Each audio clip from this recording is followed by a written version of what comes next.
La producción de Otra Mañana se comunica con los nuevos Motorola Razr 60 y Motorola Razr 60 Ultra. Hello, Moto. Días pasados, la Junta Nacional de Drogas presentó los lineamientos de la Estrategia Nacional 2026-2030, un documento orientador de la política pública del Estado uruguayo en materia de drogas, afirmando una perspectiva integral centrada en las personas. La estrategia plantea una reconfiguración de la política pública en materia de drogas con una estructura basada en 7 ejes estratégicos y un enfoque transversal de gestión de riesgos y reducción de daños. El documento establece un modelo de intervención integral que articula prevención, atención, regulación, control, cooperación internacional, investigación y gobernanza. La estrategia reconoce que el fenómeno del uso de drogas no puede abordarse únicamente desde una perspectiva sanitaria, sino que requiere un tratamiento multidimensional que incluya aspectos sociales, culturales, económicos, legales y territoriales. El diseño y la implementación de esta estrategia, que estará a cargo de la Junta Nacional de Drogas, apuesta por una gobernanza descentralizada y participativa, basada en evidencia científica y orientada a garantizar el acceso a derechos. El documento enfatiza que no existen soluciones únicas para los problemas complejos y, en consecuencia, incorpora un proceso de consulta pública con actores múltiples. Para profundizar en estos asuntos, recibimos en nuestra entrevista central a Gabriel Rossi, secretario general de la Secretaría Nacional de Drogas. Francisco Morales, Otra Mañana. Rossi, ¿cómo le va? Buenos días, gracias por acompañarnos. Hola, buen día, gracias por invitarme, gracias por poner tribalistas, que me encanta. Estaba pensando cuánto hace que no hacen un disco nuevo, es un grupo que hizo un disco y se quedó ahí, pero maravilloso. Uh-huh. Bien, acá advertimos a un Rossi un poco melómano, tal vez, podemos decir. Totalmente, bien. Me encanta cantar, digo, de las cosas más lindas de la vida, así que y la música es lo más grande que hay. Bien, perfecto. Así que otro día nos juntamos a hablar de música. ¿Cómo no? Lo recibimos aquí en el estudio. Rossi, una primera consideración para encuadrar correctamente la Junta Nacional de Drogas, la Secretaría, dentro de lo que es la estructura del Estado y cómo se atiende este tema, digamos. ¿Qué rol ubica hoy, o cómo lo ubica hoy usted a la Secretaría? Nosotros, históricamente, yo primero soy un funcionario que ha trabajado en la Junta, en la Secretaría de Drogas. Yo entré en el 98 a trabajar y trabajé como hasta el 2012, 2013. O sea, yo soy un funcionario, soy médico, soy psiquiatra de niños y adolescentes y trabajé como técnico dentro de la Secretaría. Ahora es un volver desde otro lugar. Acá hay un organismo político de decisión en el tema drogas que es la Junta Nacional de Drogas. Y esto está conformada por 9 ministerios. Los subsecretarios de 9 ministerios conforman la Junta de Drogas, junto con el prosecretario, en este caso el doctor Díaz, y el secretario de Drogas, en este caso yo. Uh-huh. Ese organismo es el que marca la política de drogas. Y la Secretaría de Drogas, de la que yo soy el secretario, lo que hace es una secretaría técnica. Acá hay muchos técnicos que trabajan acá conmigo, que lo que hacen es llevar a cabo las políticas que pautó la Junta. En general siempre se habla de la Junta, pero en realidad la Junta es un organismo político. Los que estamos y hacemos las actividades, y hacemos una publicación, es la Secretaría, que es la Secretaría Técnica. Y esto no es pelado, o sea, no estamos solos nosotros, sino que nosotros coordinamos permanentemente con otras instituciones, con el MIDES, con ACE, con el Ministerio de Salud Pública, con el Ministerio de Interior, o sea, estamos coordinando, pero la idea, y esto es importante desde el punto de vista político-institucional, es que la Junta de Drogas planteó que esta secretaría fuera la que coordinara las acciones en este tema. Uh-huh. Y eso no es menor, porque en este tema hay como necesariamente en el tema de drogas no se puede mirar de un lugar solo. Entonces el tema es poder hacer, una de las acciones muy muy importantes es la coordinación, ¿no? Uh-huh. Que a veces las personas lo ven como una pérdida de tiempo, pero en realidad a veces este tema, lo que pasa es que también gastamos mucha plata a veces si no coordinamos bien, porque en el Uruguay tenemos una hay una tradición también en donde este organismo hace todo, ¿no? Claro. Entonces hacemos todo y entonces nos damos cuenta que hay muchas cosas que en realidad nos estamos pisando con otro. Uh-huh. Y creo que hay mucha tarea de coordinación y de decir esto no te corresponde o deja que lo hago yo, ¿no? Pero esto que es fácil decirlo así rapidito en una entrevista, es dificilísimo en la práctica, porque acá tenés que enganchar las lógicas institucionales, la lógica del jerarca de turno, las personalidades de estas personas, claro. El que no me digas a mí lo que yo tengo que venir a hacer, todo una serie de cosas en donde hay que ser un buen equilibrista, ¿no? Ni que hablar. Rossi, me pareció muy interesante cómo el documento comienza con una frase que dice: Uruguay no parte de cero, avanza con lo aprendido, fortalece lo que ha resultado y se abre a los aprendizajes de una sociedad en constante transformación, digamos. Su gestión hoy aquí es en realidad también el acumulado de mucho trabajo que viene realizando justamente el Estado uruguayo frente al tema de drogas. Totalmente. Mirá, sí, yo creo que estamos en una lógica en general en Uruguay, pero en el mundo, de grandes abismos, ¿no? De lo que, si va a hablar, yo ya estoy en desacuerdo. Estoy en desacuerdo. ¿Por qué? Porque lo dijo o esta. Realmente me parece que estamos en una dinámica ciudadana muy compleja. Y en este tema de las drogas, que es bien complejo, que evidentemente de enorme sufrimiento y enorme a veces de descoordinación, uh-huh. Tenemos una larga tradición de trabajo desde el Estado. Acá, yo cuando empecé a trabajar estaba el gobierno de Sanguinetti, después trabajé en el gobierno de Valle, después trabajé...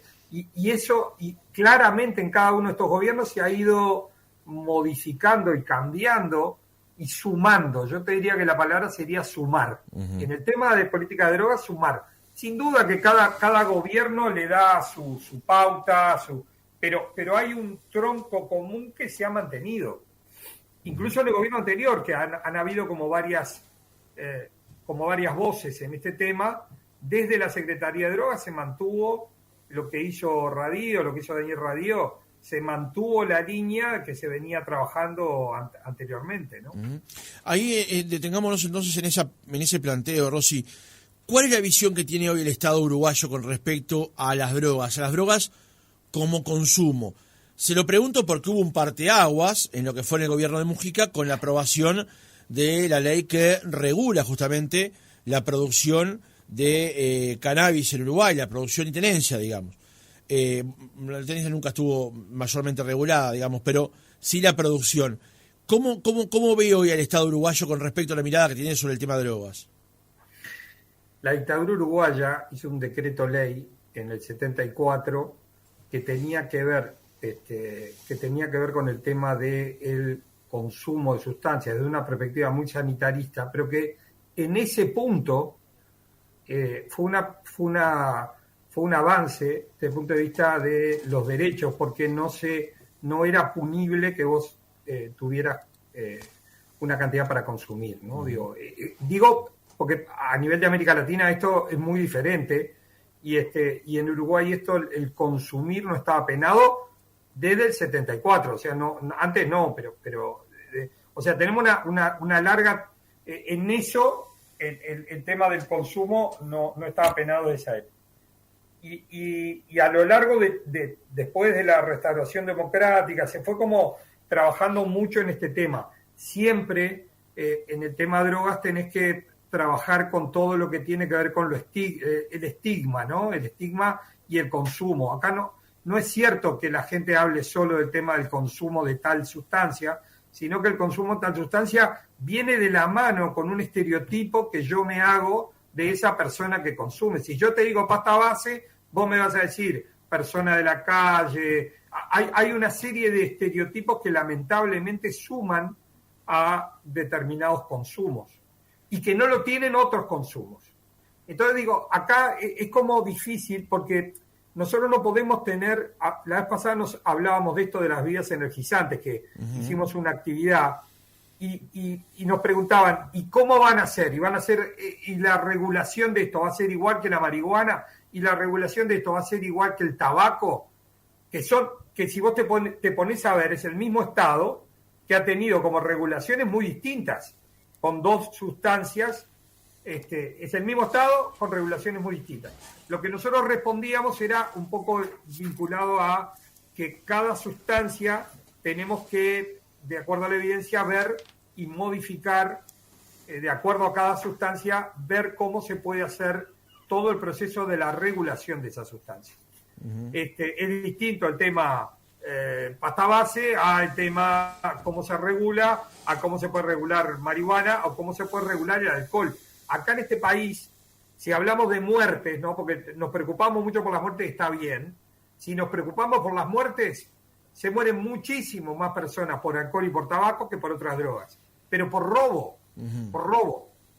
Y sacarle las muertes, por años de vida perdidos. O sea, lo que a mí, si soy un alcoholista, no me morí, pero no puedo ir a trabajar por mi dependencia de alcohol y estoy en edad laboral activa y no puedo hacerlo. Eso también es un costo para el Estado. ¿Eso tiene mucho impacto desde el punto de vista de la opinión pública? Casi nada. ¿Tiene mucho impacto desde el punto de vista sanitario? A nivel de lo sanitario, te estoy hablando del sistema sanitario, poco. No es muy importante. No es muy importante. Claro. Entonces, digo, ¿cuánto juega de esto? ¿Nosotros nos estamos preocupando por las muertes? Más o menos. Porque en realidad lo que se mueren más no le damos la asistencia que tendrían que tener. ¿Por qué? Y bueno, porque hay muchas condicionantes que escapan solo al número muerte no muerte, enfermo no enfermo. Porque una cosa es que yo no vaya a trabajar porque tengo un consumo de alcohol y otra cosa que no vaya a trabajar porque tengo un consumo de pasta base. Y otro que no vaya a trabajar porque tengo un consumo de tabaco. Claro. Que me compliqué, tengo un cáncer de pulmón por el cáncer de tabaco, por el consumo de tabaco y no voy a laburar. Entonces, todo eso importa. ¿Y cómo no va a importar si estamos en esta sociedad? Ahora, en este momento, si yo te voy a poner un ejemplo, ¿no? Niña de 12 años va a un bar con su papá, ¿no? Esa es la imagen, ¿no? Niña de 12 años con su papá en un bar. El papá le pide un espresso, un café expreso para él y un café expreso para su hija, ¿no? Y los dos toman un café expreso. A esa misma imagen, sacarle el café expreso y darle a la nena, dale una bebida energizante. En general, la gente va a ver mejor a la nena con la bebida energizante que tomando un pocillo de café.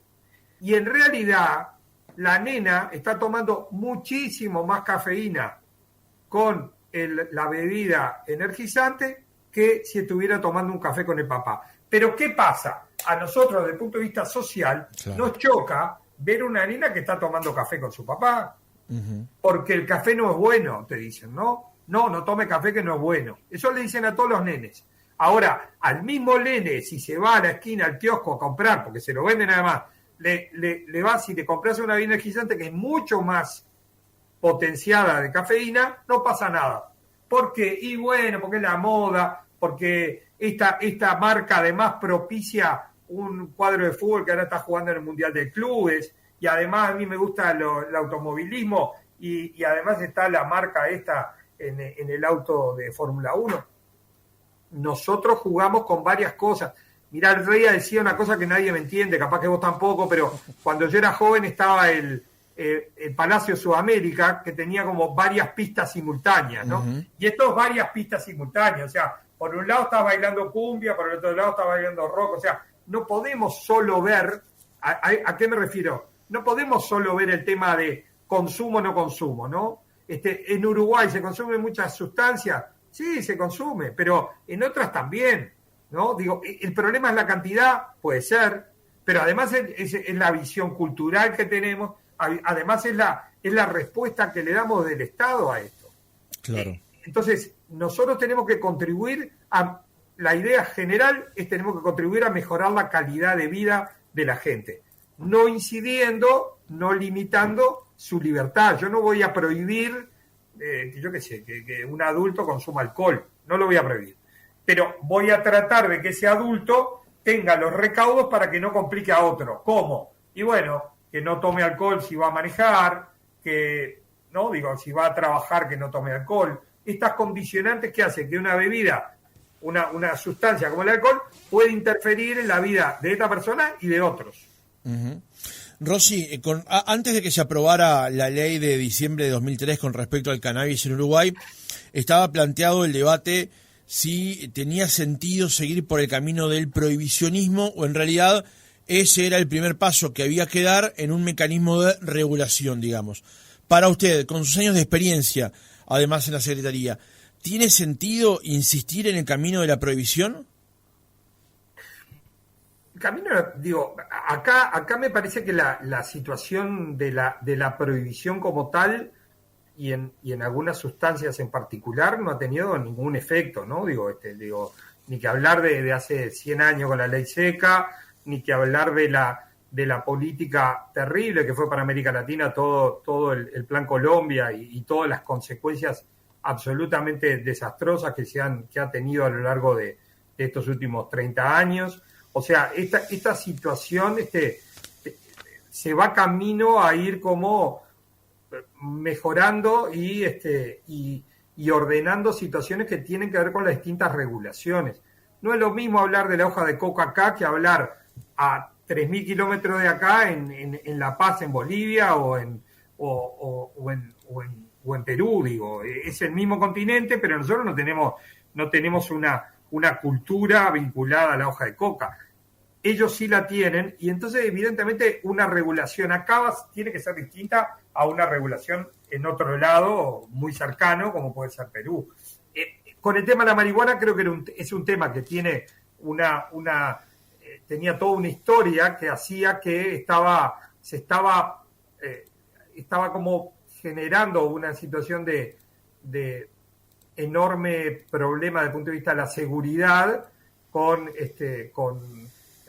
personas a las que eran detenidas por situaciones menores y creo que eso sumado a un momento complejo de nuestro país que fue todo el tema del segundo gobierno del Frente Amplio cuando pasa toda aquella situación vinculada a la violencia y la seguridad, uh-huh. Ahí nace toda esta idea de la regulación de marihuana, que ya llevamos más de 10 años, que no han habido situaciones catastróficas en este sentido y que es un mercado que está cada vez más regulado y en caminos de ser más ordenado, te diría, en cuanto a la posibilidad de que las personas accedan, las adultas, accedan a un cannabis legal y de buenas condiciones. ¿Pero ha dado resultados con respecto a lo que se planteó originalmente hace 12 años o ha sido bueno pero ha dado resultados en otra dirección, digamos?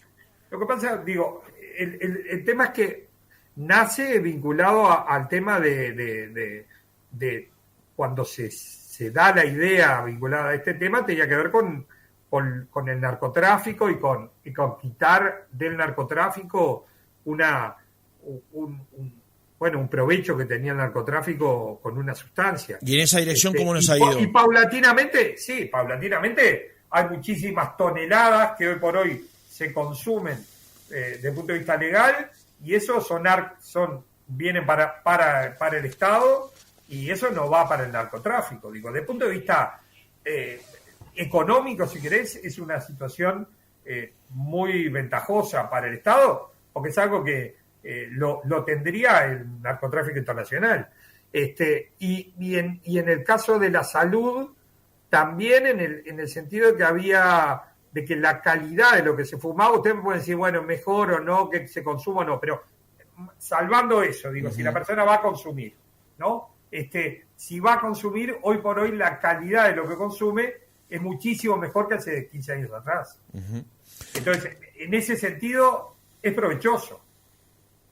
Esto no quiere decir que acá hay ¿viste en esto que yo decía que la gente, yo a veces leo las redes y la gente se pone como muy exigente a que todo lo que uno dice tiene que tener como, digo, necesariamente es así y yo con esto no te digo que la marihuana sea maravillosa. Lo que estoy diciendo es, hay gente que consume marihuana, que la marihuana puede tener efectos placenteros para determinadas personas y para otras puede ser complejo, ¿no? Digo, para otras puede ser negativo. Hay personas que no deberían consumir marihuana. ¿Quiénes? Y adultos que hayan tenido problemas de salud mental, por ejemplo, no es conveniente. Puede ser que no les pase nada, sí, puede ser, pero tenés más chance que te pase. Menores de gente que está en desarrollo, en neurodesarrollo, menores de 21 años, 22 años, sería mejor que no consumieran marihuana. ¿Por qué? Y porque incide en el neurodesarrollo. No vamos a ahondar acá en la entrevista de hoy, pero podemos hacerlo, no hay problema. Otro día nos juntamos y lo charlamos, pero hay, digo, con esto, pero lo que quiero transmitir es, el alcohol genera muchísimos problemas peores o iguales que la marihuana, peores, digo, desde el punto de vista poblacional, y nadie le importa, o muy poca gente le importa. ¿Por qué? Porque a veces va más allá del tema enfermedad no enfermedad, muerte no muerte, va más allá, va con unos criterios culturales, como yo lo conozco, y como toda la vida el alcohol estuvo en mi casa, y además cuando me junto en momentos festivos, yo estoy con el alcohol, y es importante tomarme una cervecita o un vinito o un whiskycito, no forma parte de la complicación. ¿Y qué me va a pasar a mí? Sí, los que se complican son los adictos. Hay una percepción de autocontrol, digamos, sobre el alcohol que parecería... Hay una baja percepción de riesgo, eso se llama baja percepción de riesgo. Es exactamente lo mismo, y esto lo tenemos que tener claro porque nos pasó, exactamente lo mismo, pero al revés, lo que nos pasó con el tabaco. El tabaco había una baja percepción de riesgo, ¿no? Todo el mundo fumaba tabaco, no pasaba nada. Si no fumabas tabaco siendo adolescente, eras mirado raro. Y ahora es al revés. Ahora tenemos cada vez menos adolescentes que se inician en esto. ¿El tabaco hace 25 años era más bueno que ahora? ¿O era más malo? No, era igual. Igual era. De la misma calidad, no cambió el tabaco, lo que se vende, lo que venden las tabacaleras, pero lo que cambió sustancialmente fue la percepción de las personas que consumen. Hay una cultura que se modificó desde Hollywood en adelante, ¿no? Porque a veces nosotros también terminamos como en esta dinámica que nos cae.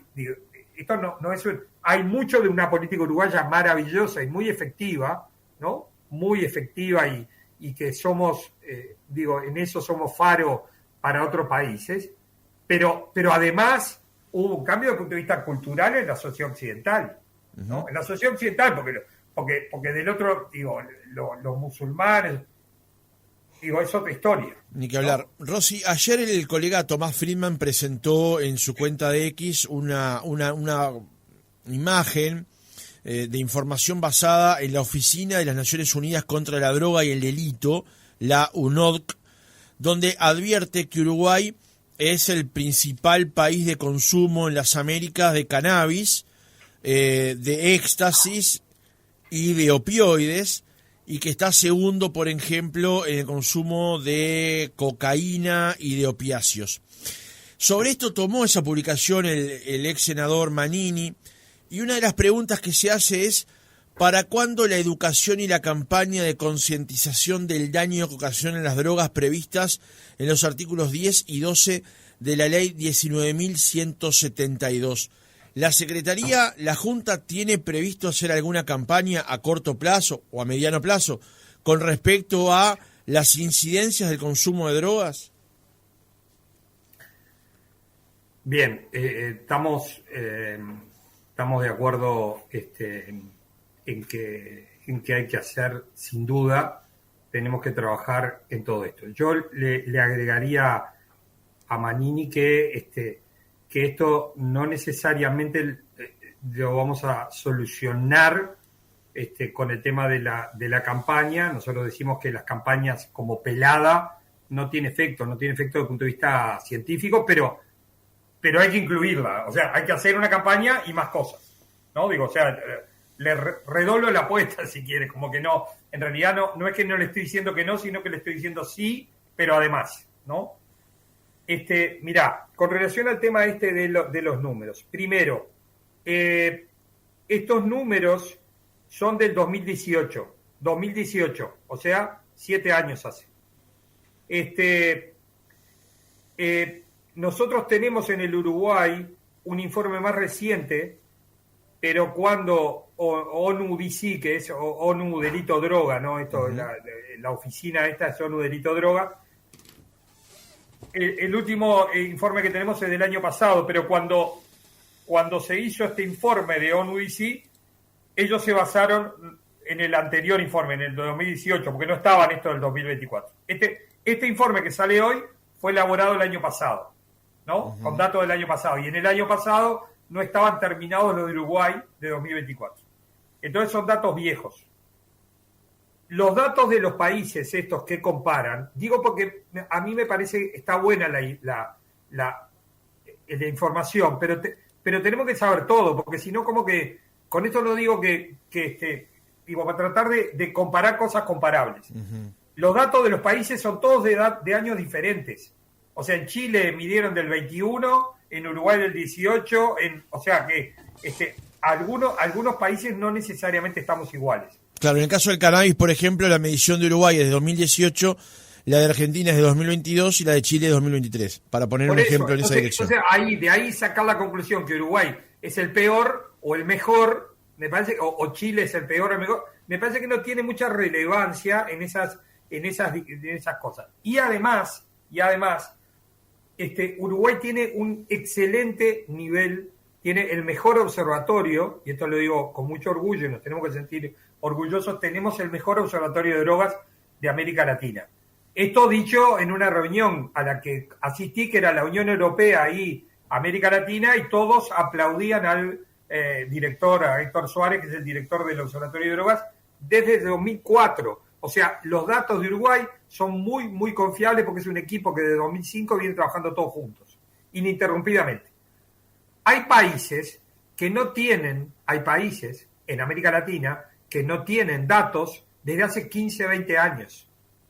Entonces, plantear cosas tan groseras como decir somos el peor o somos el mejor, no es muy serio. Porque realmente hay países que está tan penado el consumo que la gente no declara. Entonces, Uruguay te diría que es de los países en donde se puede configurar más el consumo y podemos estar seguros de lo que estamos diciendo. Sin compararlo con nadie. Yo creo que lo de Uruguay es complicado, pero sin compararme con nadie. Yo digo, vamos a tratar de mejorar algunas cosas. Nosotros en esto que tiene que ver con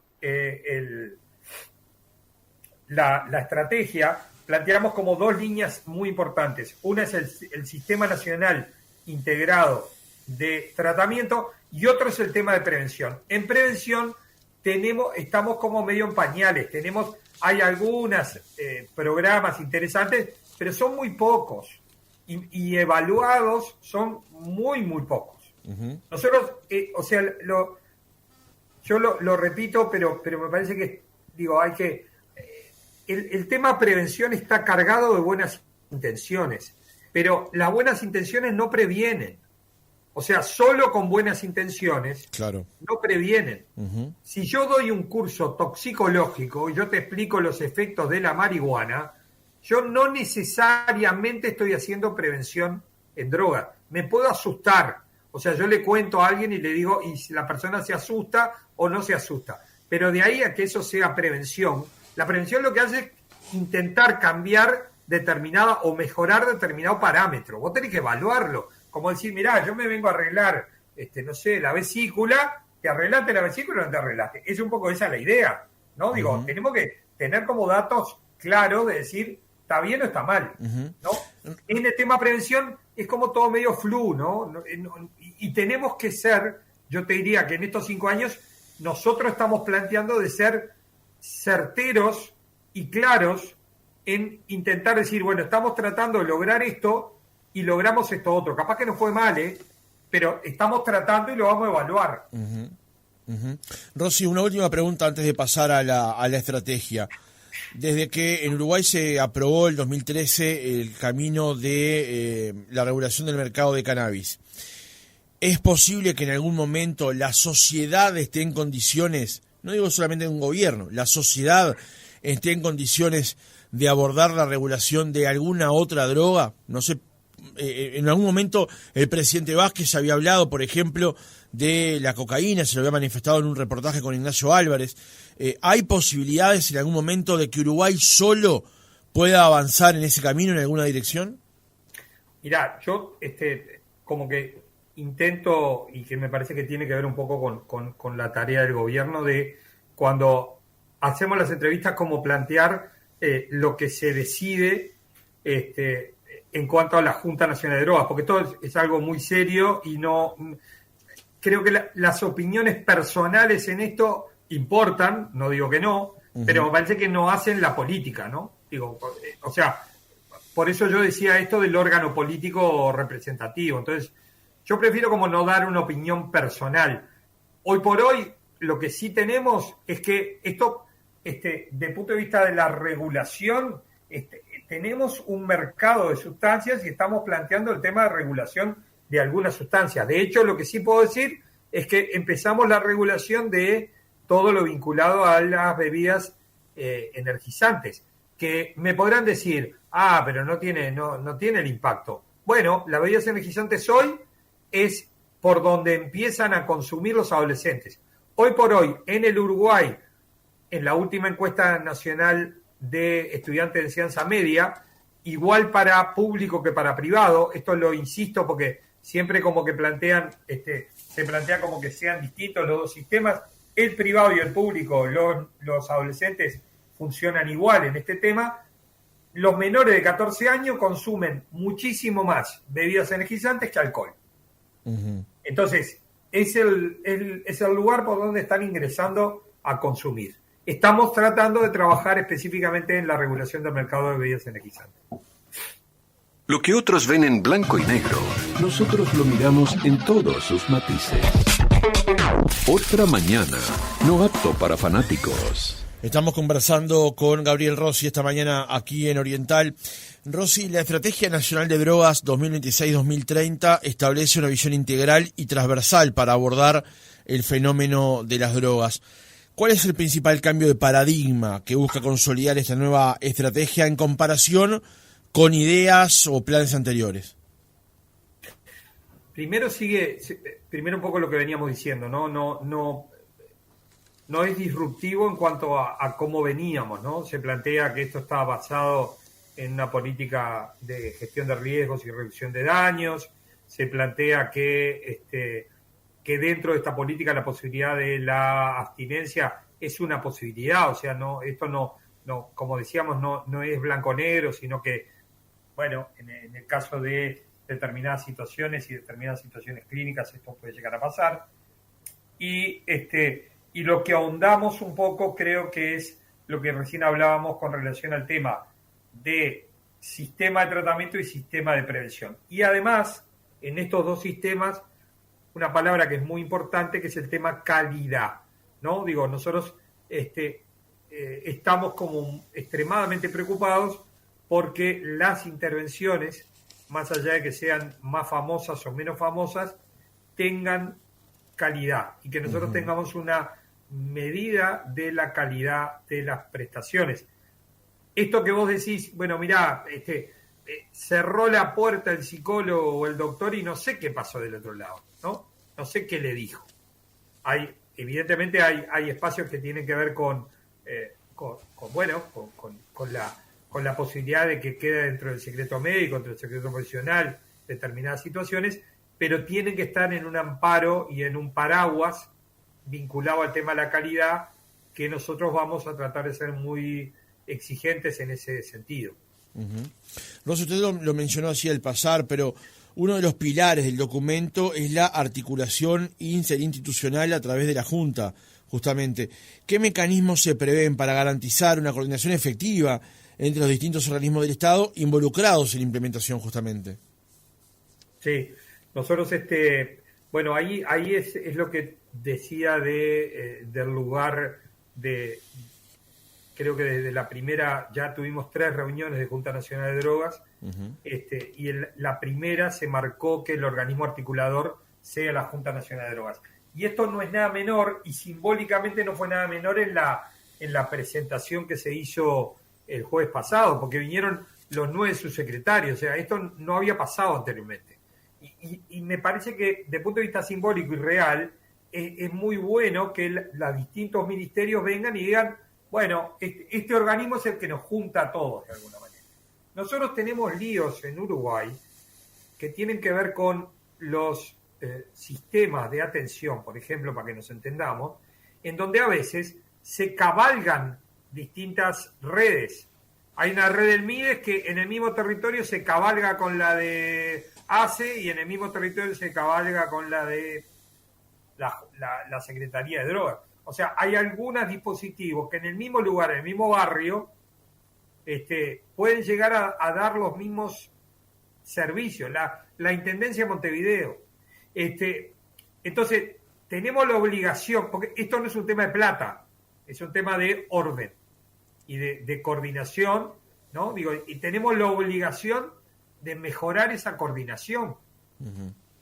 Uh-huh. Aparentemente no va a ser un gobierno en donde, digo, no vamos a tener mucho dinero desde el punto de vista para hacer esta gestión, pero ojalá que sí, pero aparentemente no. Pero yo digo, igual vamos a poder hacer cosas, porque tenemos como mucha tarea que tiene que ver con esta dinámica que se ha instaurado y que tiene que ver con que esta institución X quiso hacerlo mejor en este territorio y amplió la disponibilidad, y en el otro. Y a veces hay territorios donde hay mucha gente, me refiero a muchas instituciones, y hay lugares donde no hay nadie o hay muy poca gente. Entonces tenemos que ordenar un poco eso. Uh-huh. Rosy, en el documento el vínculo entre la salud mental y el uso problemático de sustancias se presenta como una prioridad. Sí. ¿De qué manera se buscará superar justamente las diferencias que hoy hay, encontrar esa articulación que usted destacaba recién para un mejor abordaje de estas soluciones que parecen ir de la mano? Te agradezco la pregunta porque me parece que es central esto.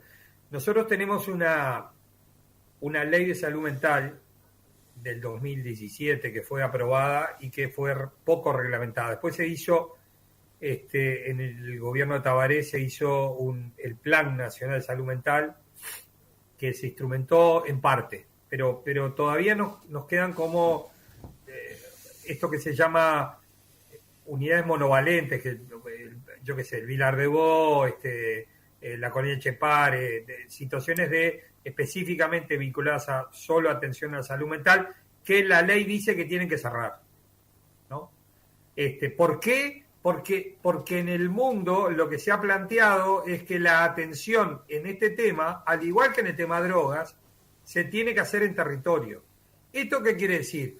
Quiere decir que la solución no es internar a todo el mundo, sino que evidentemente hay algunas personas que hay que internarla, pero que la solución de fondo no es internar a todos, que se puede trabajar en el territorio y mejorar la calidad de vida de esta persona que tiene un problema de salud mental o de problema de sustancias. En general, además, lo que vemos es que la persona que tiene un problema de consumo problemático de drogas tiene además de la mano otro trastorno de la salud mental. ¿Cuál?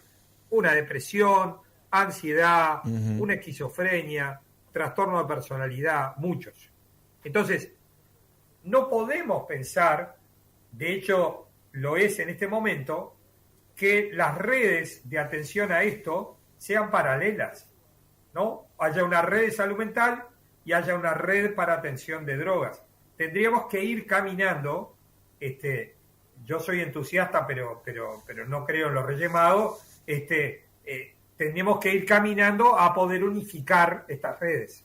Se ha logrado en el mundo. Hay una experiencia interesante en Valencia, en donde tiene una red sola, que atiende las dos cosas. Para esto necesitas que los técnicos estén formados en las dos cosas. Porque, ¿qué es lo que pasa? Va una persona y tenés una esquizofrenia y tenés un consumo problemático de una droga. Uh-huh. Y entonces vas a la red de droga y te dicen, no, vos tenés una esquizofrenia, andá para la red de salud mental. Vas a la red de salud mental y te dicen, no, vos sos un dependiente de drogas, claro, andá para la red de salud mental. Y esto, que se llama el síndrome de la puerta equivocada, hace que la pobre persona esté saltando de un lado al otro y en ningún lado lo amparan en la situación de la que tiene, porque él tiene las dos cosas. Claro, Entonces, claro. no, pero yo soy especialista solo en droga, yo soy especialista solo en trastornos psicóticos. Entonces, no podemos hacer eso. Digo, me parece que es un perdedero de plata y hay un tema de formación, evidentemente, porque hay gente que no está formada para esto y eso es una de las tareas que también tenemos que trabajar. El tema de formación de la gente que está trabajando en redes. Porque si no, también la gente, también hay que cuidar a la gente que trabaja, al cuidador, porque la gente que trabaja también se ve con chauchas y palitos y no puede hacer frente a toda una situación que a veces excede todo lo que tiene que ver con lo sanitario y llega a lo social, y entonces yo soy médico, yo soy enfermera y tengo todo este lío que no tiene nada que ver conmigo. Esas cosas hay que tomarlas en cuenta, no tengo dudas. Pero lo que pasa es que la idea no es salir corriendo, es como que podemos hacerlo y podemos mejorar. Tenemos un país de 3 millones de habitantes, somos muy poquitos, tenemos un país de muchísimos técnicos, somos la verdad, somos ricos en eso.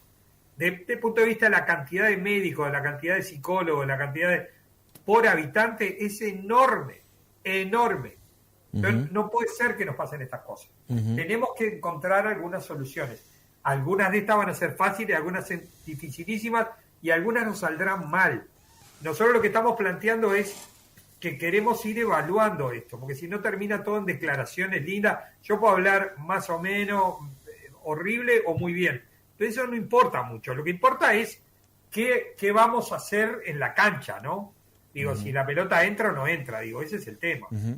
Rosy, como usted dijo, a cuenta de mayor cantidad vamos a tener un nuevo reportaje dentro de un tiempo para poder profundizar en algunas cosas que nos han quedado hoy en el tintero, porque hablábamos justamente del tema salud mental y el vínculo con el uso problemático de sustancias. Usted hablaba justamente de que la salud del Estado en general tiene que ser una única puerta de entrada y no eludir a la gente, digamos. También a mí me quedaba en la cabeza, en el tintero, la posibilidad de que haya un diagnóstico temprano, o sea, de que en función de que el Estado logre captar a personas que pueden eventualmente demostrar problemas de salud mental, tomarlas a tiempo, digamos, abordarlas a tiempo y que eso no derive luego en un uso problemático de sustancias. Pero bueno, como digo, eso queda para otro reportaje. Le quiero hacer una última pregunta para cerrar la entrevista. A comienzo de este año y también a finales del año pasado, en algún momento se nos heló la sangre cuando se hablaba de la posibilidad de que en Uruguay llegara el fentanilo, esa droga que está haciendo estragos en algunos estados estadounidenses y en otras partes del mundo. Hasta ahora da la impresión de que en Uruguay no ha entrado, pero también por la forma de su transporte es muy probable que en algún momento eso ocurra, digamos. ¿A qué fenómeno nos enfrentamos si llegara a entrar el fentanilo a Uruguay, Rosy? Y bueno, nos enfrentamos a esto que ustedes ven y una sustancia compleja que ha generado mucha complicación en los Estados Unidos, en Canadá, en algunos países de Sudamérica. Yo creo que lo importante de esto, como cuando en el 2002 empezó el tema de la cocaína fumada, de la pasta base, es tener una buena formación y tener unos buenos... Nosotros acá tenemos, que no se conoce tampoco, tenemos dentro de la Secretaría un sistema de alerta temprano, ¿no? Uh-huh. Este sistema de alerta temprano funciona el Observatorio Nacional de Drogas y desde distintos lugares, una puerta de hospital, un lugar de investigación o la policía, pueden llegar a informar a este sistema de alerta temprano en cuanto a llegada de nuevas sustancias, a lo que son los cortes de la sustancia, porque puede ser que sea la misma sustancia, cocaína que la tenés hace mucho tiempo, pero que ahora está viniendo con un corte, le están metiendo otra sustancia, y esa otra sustancia puede ser muy complicada. Pasó en la Argentina esto, ¿no? Digo, con unas muertes que hubo, con una cocaína que le metieron otra cosa. Entonces, estas cosas, nosotros tenemos un buen sistema de alerta, además de tener un buen control, desde el punto de vista de los organismos de control del Estado, ¿no? Del Ministerio de Defensa, del Ministerio del Interior. Entonces, en ese sentido, estamos haciendo todo lo que al Estado le compete para tratar de que esto no llegue al Uruguay. Pero si en caso hipotético pudiera llegar, lo que más podemos hacer es formarnos al respecto, y de hecho lo estamos haciendo en relación a qué pasa con esta sustancia, que es una sustancia conocida en el ámbito médico y que está en el ámbito médico, se utiliza todos los días, ¿no? Para hacer anestesia. O sea, esto no es una sustancia que no esté en el Uruguay. Está en el Uruguay controlada para la acción de los compañeros anestesistas cuando tienen que anestesiar a un paciente. Gabriel Rossi, secretario general de la Secretaría Nacional de Drogas, gracias por haber estado otra mañana con nosotros. Encantado.